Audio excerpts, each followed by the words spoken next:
Hey friends, it is Jen Gray, your host of Be Genuine with Jen podcast. Welcome to the show. If this is your first time ever tuning in. I am super excited you are here. This podcast is all about the power of authenticity, mindset, and personal growth. And I'm really excited to welcome you today for episode 8, where we are going to talk about the hardest person to forgive. And if today's the first time you're hanging out with me, just to give you a little background, I live right outside of Atlanta. I'm a single mama of 4 amazing kiddos, and I am passionate about breaking through all of the glass ceilings we put above ourselves and breaking through this idea that anything other than the most genuine version of ourselves is better. Because what I believe is that you are everything that you need to be what God created you to be, right? And so with your personality, with your gifts, with your talents, with all of that, but what we want to step into is the most authentic version of ourselves. And what then we want to step into is the most excellent version of ourselves. And that really is the premise of this podcast. Typically, people who listen to podcasts are those of us who dive into personal development. We want to become the best version of ourselves. And so today is going to look a little different. This episode may be a little bit shorter because I want to get really real and raw with you guys. And I've said before, and again, if you're new, if you're looking for a podcast of someone who's already achieved everything they've sought to achieve and they're telling you how to do it, giving you insights on how to make that happen, this is not the right podcast. I am about messy action and about showing up, about vulnerability, about authenticity, and about developing a steel guarded built mindset. And I believe with those things, you genuinely can do anything that you set out to do. So here's what I want to talk about. So the hardest person to forgive. I don't know if there's any recovering people pleasers out there, but all my life, it's forgiving other people has come really easy. And sometimes it's been just like shoving things under the rug or, different, maybe unhealthy methods of forgiveness. But something I discovered really recently, like in the past month, is there's another type of forgiveness that I don't know that I'd ever even dove into. And I definitely had never actually sat with. And sometimes it's easier to focus on everybody else than to focus on this person. And so you probably guessed it, right? The hardest person for you to forgive is yourself. But as I am reading, there is this thread woven through all of these stories from all these different leaders, all these different entrepreneurs, all these different successful people in whatever arena they've jumped into. And this idea of removing the shame and having forgiveness over your own heart comes up over and over and over and over and over again. And then if that wasn't enough, but still, I read it and I'm like, oh yeah, that's good. That's good. Have you ever done that? You like listen, you're like, oh yeah, like that's man, that is a strong point. But you don't stop long enough to really let that strong point like ooze into your soul and actually deeply affect you. Like that's the thing with personal development. If we read a lot, but we don't actually implement or we don't actually make changes from it, y'all, we are putting a whole lot of useless knowledge in our brains. So this is a really good practice that I learned from Jessie Lee Ward, right? Every single time she read something, she's like, I'm going to make sure I implement one thing from what I read in the morning, like just one thing. That way, if I read I know that I'm implementing one thing so that my reading is not in vain. I'm not wasting my time. I'm not gaining more knowledge that's useless. I'm going to utilize that throughout my day. Well, then I had a friend who said, hey, I hope this isn't overstepping my bounds. I know I've not known you that long, but I've watched you on social media for a while. And I have something that I really want to encourage you with. Like it seems like you're doing a great job, growing and you're staying, like your heart doesn't seem jaded, even though you've been through a lot of pain. Like I think that's awesome. Uh, but I think you need to focus on one area. I really think you need to forgive yourself. Whew. Y'all had those moments? Like, and sometimes, like, when people make those statements, sometimes, like, my initial response would be almost like defense. There wasn't even like defense. It was just like the dagger that hit in the right spot of me knowing that is exactly what I need to do. And it really just kind of sat right there. Like I didn't know how to like proceed. I'm like, okay, well, it's not just like saying this prayer, like, hey, Jen, forgive yourself. Like it's not this like magic voodoo that I could do. If there was like a spell that I can make, I'm all about like implementation. Like you give me some to-do list, like I will go and check off all the to-do lists. So like if you're gonna give me the spell with the 18 steps I need to do, like I will check off 18 steps. And but this looked very, very different. And this person said, but I want you to remember when you truly forgive yourself, you have to put it behind you and you have to move forward. We're not bringing that into the next chapter of our lives. That's how I knew I had a lot of things to forgive myself for, because that stung, right? Because if you're still bringing up things frequently, or they're still coming to your heart and your mind frequently, I want you to know it's not something that you've forgiven. And maybe it seems like your ex-husband is hard to forgive, or an ex relationship, or someone who's been horrible to you, or someone who slammed you publicly, or any of those things. I will tell you, the hardest person on this planet that there is to forgive is yourself. And do you know why I think it's the case? Maybe it's just for me. I won't push this onto you. I think it's because we know the pain that we caused. And we know that we we wish, like, we don't want to live in regret, but we do. We live in these moments of regret of like Jenna, like how can you do that? Like how did you like we hold ourselves, we are our worst critics, right? Like we can forgive somebody else because we're like, yeah, of course, yeah, sure, you didn't mean to, boom, awesome. But for us, we're like, oh my gosh. Here's what I want to encourage you to do. I want you to do exactly what I did. And I got a notebook out, and I literally opened up this notebook, and it says, Dear Jen, I forgive you. And I want you to get alone. I want you to get quiet enough to write out specifics. I didn't write blanket statements. And maybe yours won't take up the number of pages that mine did. Okay. I wanted to be so specific because what I didn't want, you guys, I do not want the pain of my past to taint the brightness of my future. And if I expect forgiveness from everybody else, if I expect to forgive everybody else, or if I expect to be free of things and to start afresh and start anew, and you guys, if you expect the next chapter to be better than this chapter, then what you have to know is the pain of the past does not dictate the hope of your future. Zig Ziglar said this way. He says, you can look back in forgiveness, look back over your life in forgiveness. Then we're going to look forward in hope. We're going to look down in compassion and up with gratitude. And I took that framework and I wrote it out, and I wrote specifics. Jen, I forgive you for this, and I forgive you for this, and I forgive you for this, and I forgive you for this. And I want you to know how I close it all out. I said, Jen, your heart by nature believes the best in other people. Just be sure that you start believing the best in yourself. I forgive you. I love you.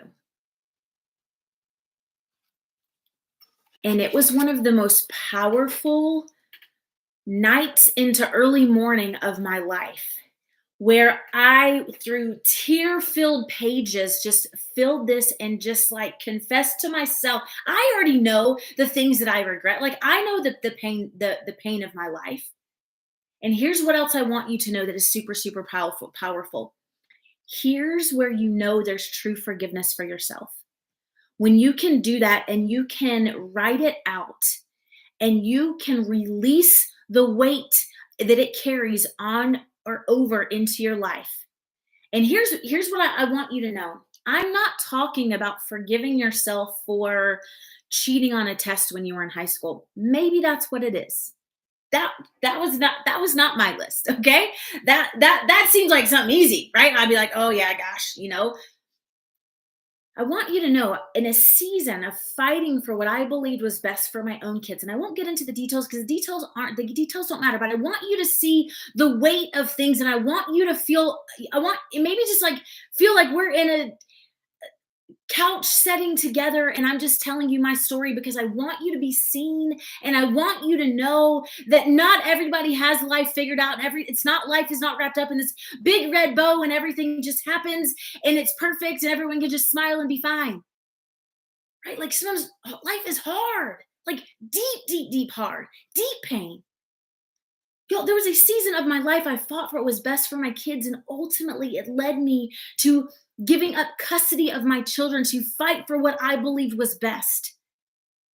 And y'all, it didn't even stop there because ultimately I determined that wasn't what was best, and my decisions could not be reversed. You don't just get to go back to the courts and be like, "Oh, time out, time out." Just kidding. Like, where can I have my kids back? Because now I've decided that was not what was best for them, and if it's not what's best for them, I'm not fighting for it anymore.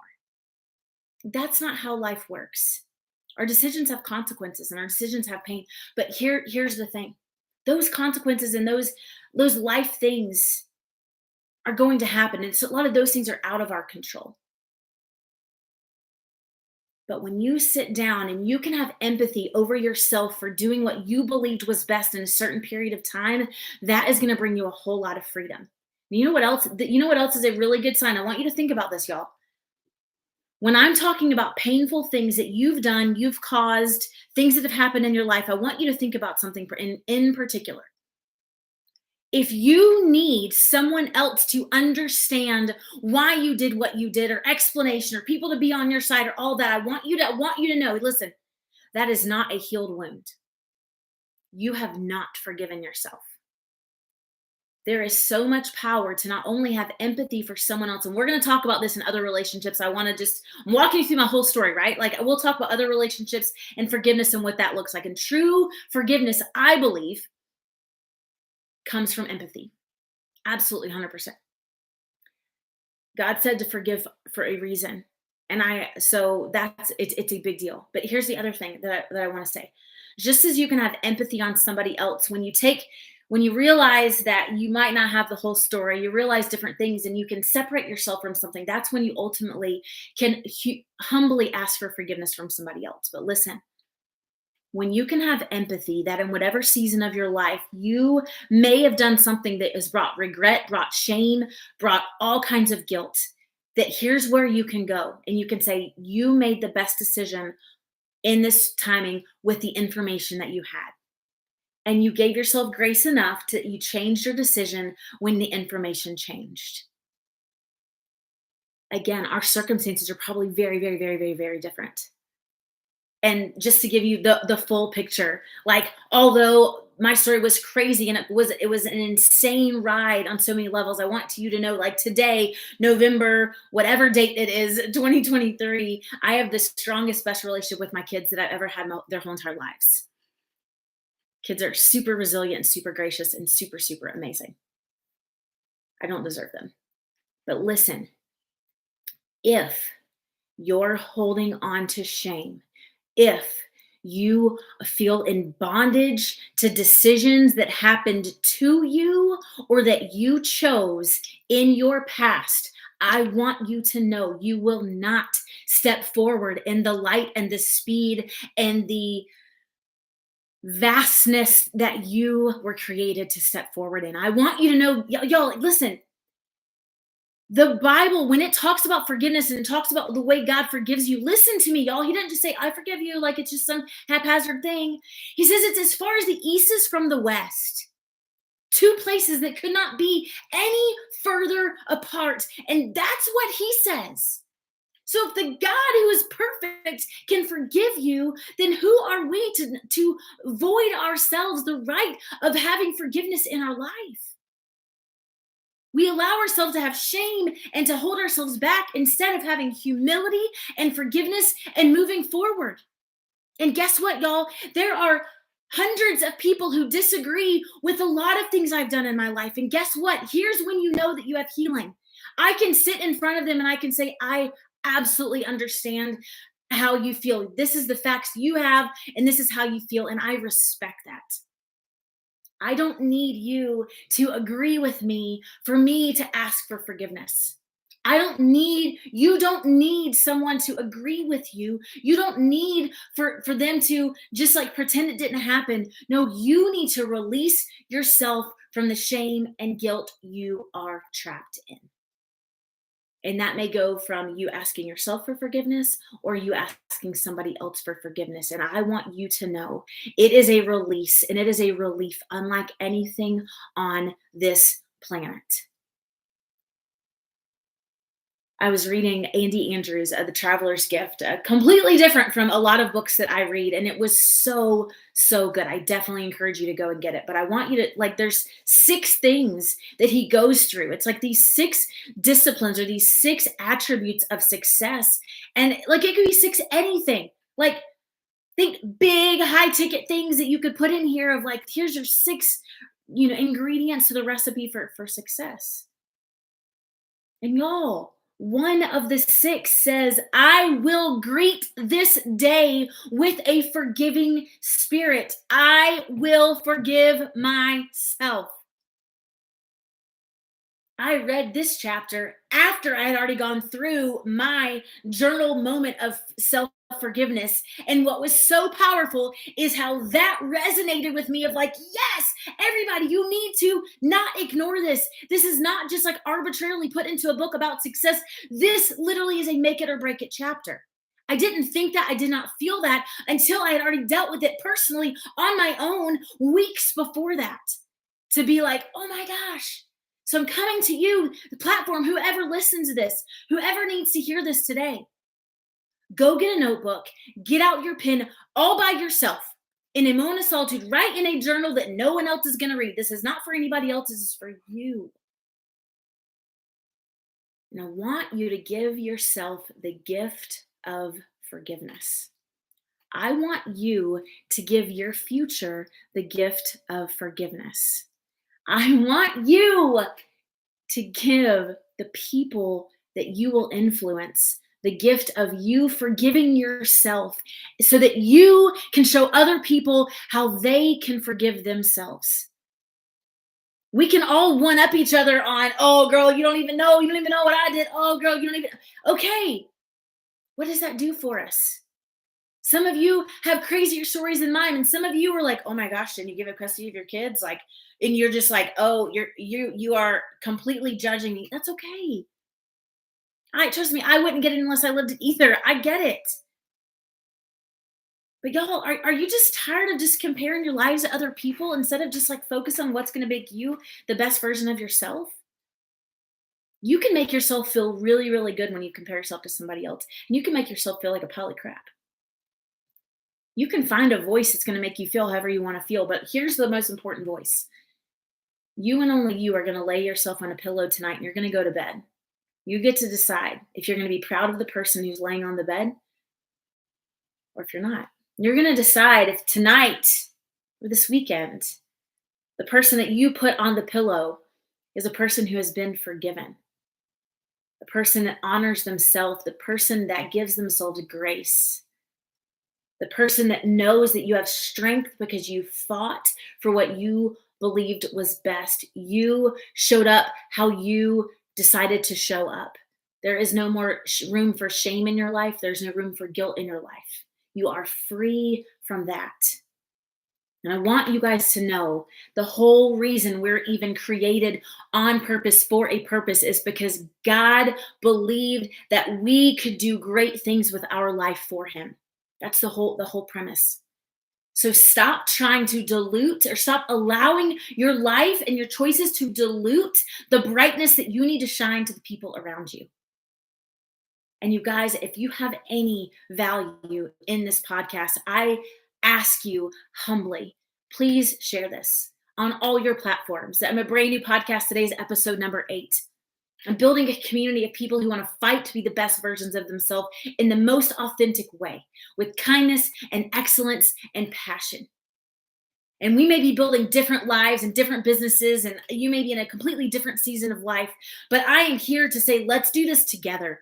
There is no judgment. There is no anything. There's no expectations. It's let's do this one day at a time, one step forward, 1% better than we were yesterday. And let's watch our lives flourish into the most exciting, amazing version of ourselves because we are pouring into other people and using our lives as a vessel to encourage, empower other people to live their best lives. If you find value, I also ask you to leave a 5-star review. Please click the 5 stars and then just write a little snippet. It just helps it get noticed. And again, thank you. Thank you for following. Thank you for cheering me on. And thank you guys for taking this and for implementing it. Don't let this be another something that you listen to. Let this be something that you implement and that you take hold of, you take heart of, and you go and you do it. If you do, I would love for you to connect. I would love to hear about the release of your shame and the journey of your forgiveness. I love you guys. That may seem crazy if I've never met you, but y'all, there are people all across this world that hate people for absolutely no reason. And I may not know you, but I will choose to love you for no reason until we meet each other. And I find the millions of reasons to love you. I love you. I believe in you, and I'm cheering you on. And let's go fight this week to be the absolute best and most genuine versions of ourselves. Love y'all.